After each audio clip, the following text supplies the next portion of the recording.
police service is in crisis as a result of the cuts. They're being dragged from pillar to post. We hear talk of extra police officers on the street. They're not extra. They're officers that have had their rare leave days cancelled. They've had their 12-hour shifts that are now done routinely extended to 16 hours. They're being drawn from other areas. The officers we see behind us are from Kingston, from Hounslow and Hillingdon.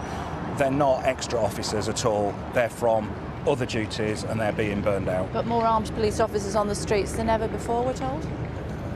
No. Armed police officers on the streets than ever before? No, they're not. Basically, people that are alleging that are lying. So the government are lying? Yes. The Defence Secretary's lying when he says that? Yes, they funded bringing us back to the number of armed officers we had in 2010 by 2020.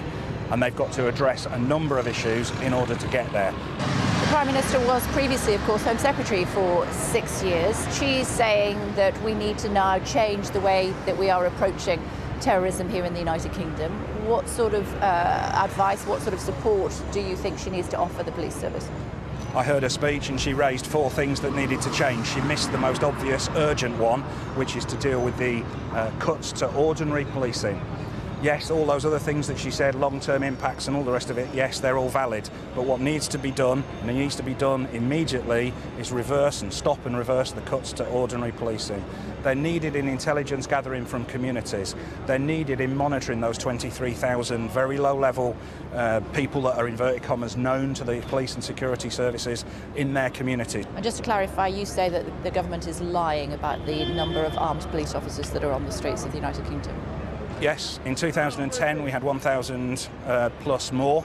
They've got a plan in place and they've said they've funded, not totally, but they've part funded, bringing that up again by 2020. We are not there yet. We saw a brilliant response in London here last night. We saw it in Westminster a month or so ago. We saw it in Manchester a couple of weeks ago.